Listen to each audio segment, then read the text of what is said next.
So ano, meron tayong folding bed. And then ako ayoko na matulog sa semento. Pero dati yan, natutulog ako sa semento. Tapos di ba yung naka-linoleum ka lang. Tapos pag naka-linoleum ka,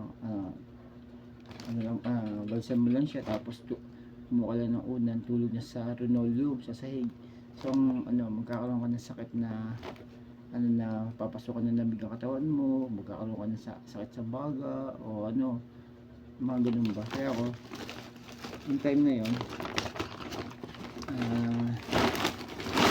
galing kay Jason yan, so inuwi ko siya, binigay naman sa akin yun. Sabi ko nga sa'yo, kapag nag-asawa ako, kumpleto na ako sa gamit ng misis ko, gamit kong yung mga damit o mga unan, kumot, tela, parang sa loob ng bahay kompleto na. Kaya sabi ko, pero hindi pa na tayo makasumpong ng makakapere natin. So ako naman, ayoko na matulog tayo sa semento kahit na ako mayroong banig, and gusto ko talaga folding bed o kaya yung kama, kagayan ko, o kaya papag. Makita mo yan, tayong hindi kawayan na higaan. So at least yung banig niya magagamit pa rin yun. And then para sa ganito.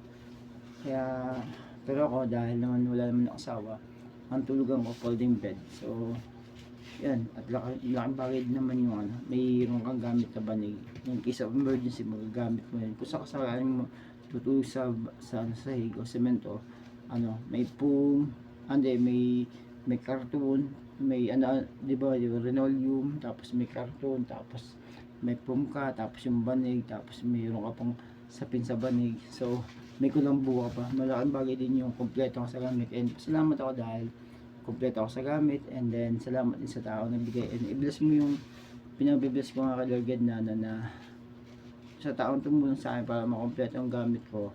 And kay Jason, sa kapatid ni Jason, isang member siya ng Fort Watts, na yung family niya mapera lang kay Jason, mag-iba kasi yung religion eh.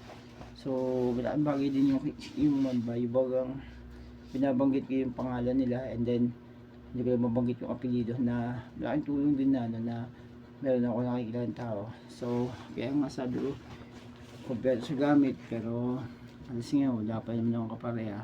And then ang hirap din kasi magkaroon ka ng kapareha kung wala ka ng perang pantutustos.